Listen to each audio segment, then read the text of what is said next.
Today, I'm revisiting Bruce Wood Dance Company. I interviewed Joy Bollinger, who's the artistic director and choreographer.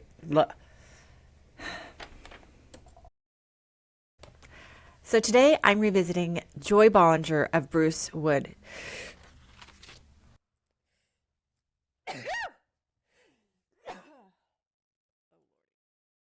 Company. Let's start again. Today, I'm revisiting Joy Bollinger of the Bruce Wood Dance Company. She is the artistic director and choreographer I interviewed a few months ago. They're having their 13th anniversary performance and gala this weekend, and because I'm a huge fan of Bruce Wood Dance, I fangirled on her pretty hard last time, so I had more material than I could use, and so some of what you will hear is new. Now, at the end of this, we're going to go to this new thing we're trying, which is our insurance tip of the week, which may be a tip, it may be a story or trick or something that we wish we would have known ahead of time. Just a little bit about Bruce Wood.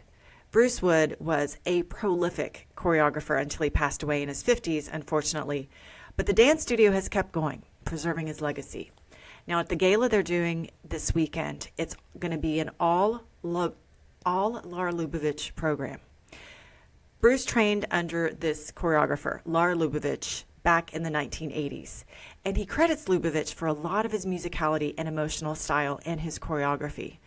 Now, Lar actually came in and choreographed two new pieces for the company, and just so you know, Lar is in his 80s. He came to dance late. He was a painter before that. He is quoted as saying, "I realize I've been painting in space all this time, and the dancers have been the paint filling the entire canvas," which is words that I've been trying to figure out how to express what it's like to watch a Bruce Wood dance show. It is like watching a moving canvas set to music.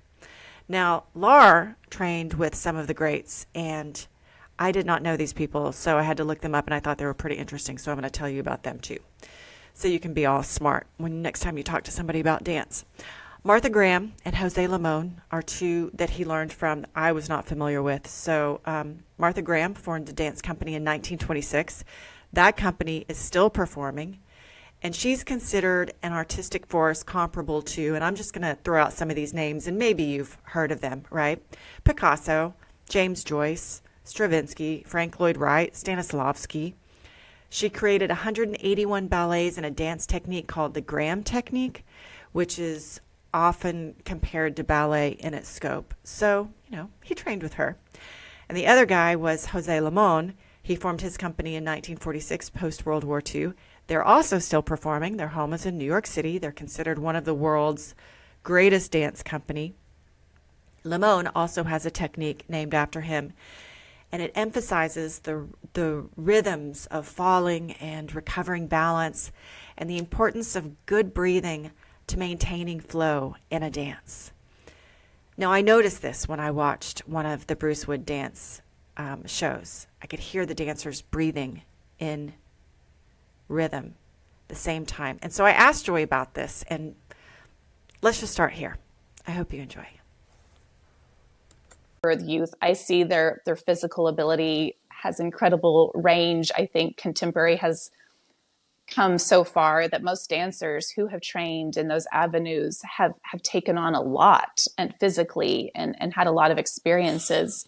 I think it comes kind of back to what we were saying about the older dancers, to being at the place where you can share different parts of yourself on stage and train in that way with other people and be able to work with others at that level. Your dancers are amazing. They're amazing. Amazing.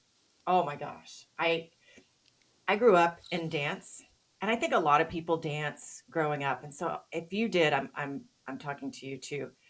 To grow up in dance and experience dance and dance recitals is absolutely nothing like going to I can only speak for your dance because it's nothing like going to a Bruce Wood dance show.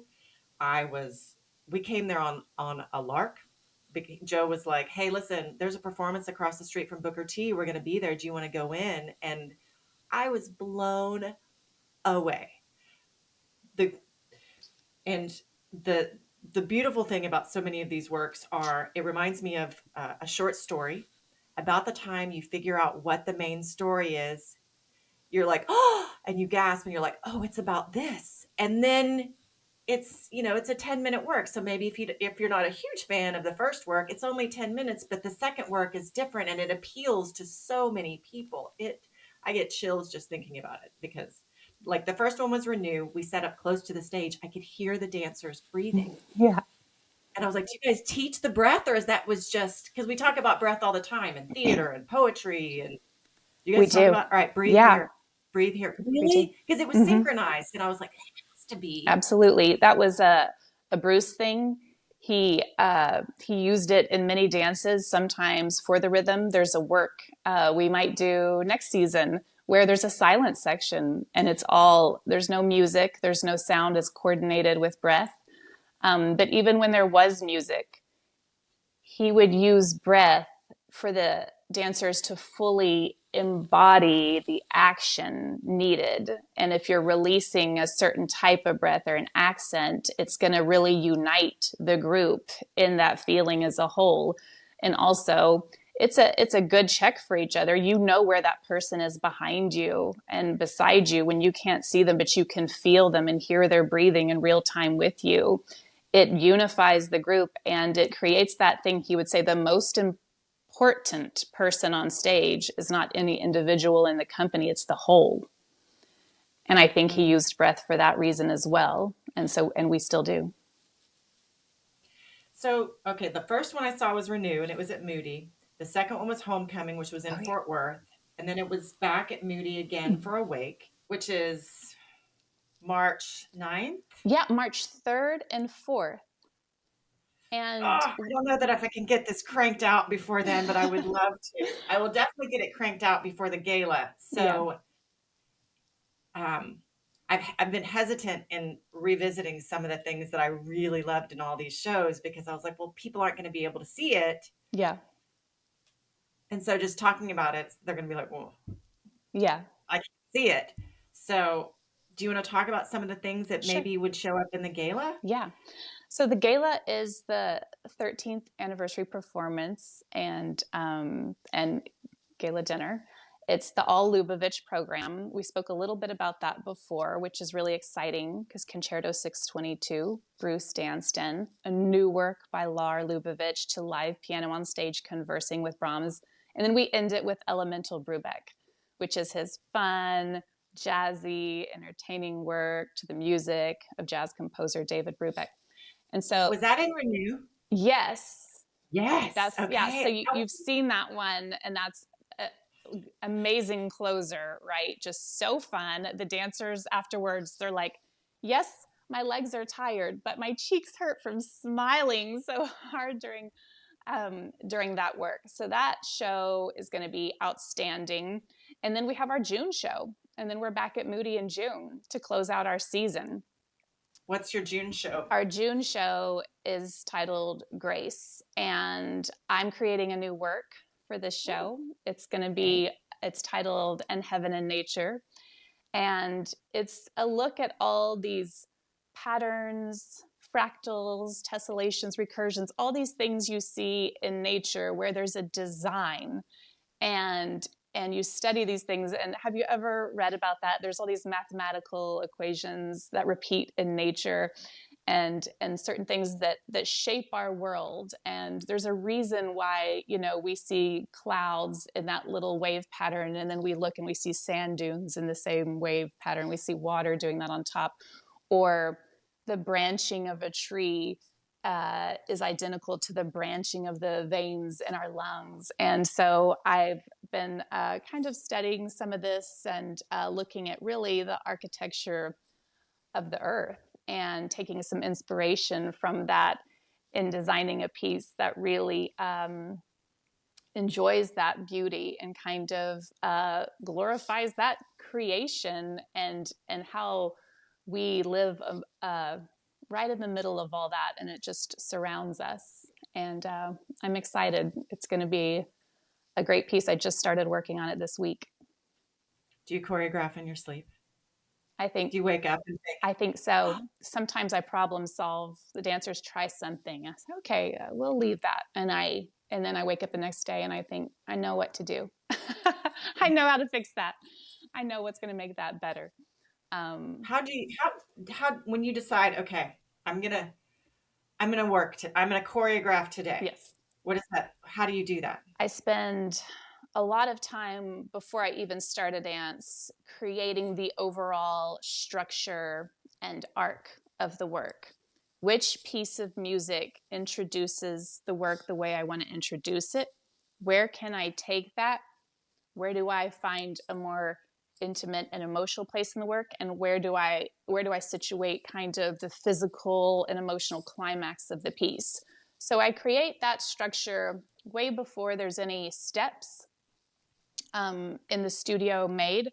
I oftentimes I'll have imagery in my mind where I might know the formation the dancers are in. I might know where on the stage they are and what type of movement they're doing and what visually I want that to feel like and look like, even though I'm not actually standing doing the steps right then. So I do a lot of kind of drawing and shaping the work in my head, and then once you get to the studio, you're then in that neat place where your tool is these bodies, these living, breathing humans with feelings and hearts and emotions, and you're okay. Like, how do I articulate and share with you this imagery in my mind? And a lot of times I kind of tell them right now I visualize this and the feeling of, have you ever watched, the other day I said, have you ever watched like a snowflake melt? And it's like it's melting slowly, but then little things kind of like break suddenly within that shape. And we were playing with this idea of their shape kind of softly melting with these little moments of action, and they go there with me. They'll try anything, they'll try everything. And that's the best part, is when you're having those ideas come to fruition in the space in real time on bodies. And sometimes it's better than you imagined, and sometimes it's a horrible idea when you're in the space with real people. You say, okay, all right, I forgot about, gravity or things, in your mind. Everything can happen, and then it gets really exciting.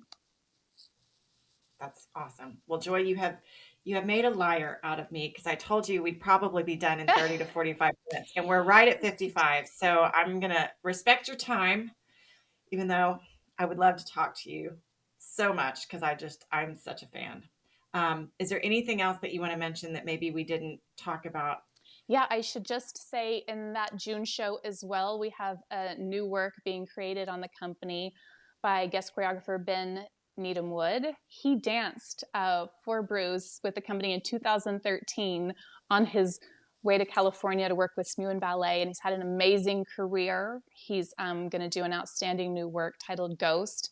And then Bruce's Rhapsody in Blue is coming back to the stage. It's fun, it's flirty, it's gorgeous, and that's going to be the amazing closer of our season. So check it out. Absolutely. Well, thank you so much. I appreciate your time being here. Thank you for having me. It was a joy. It was a joy with joy. Yay.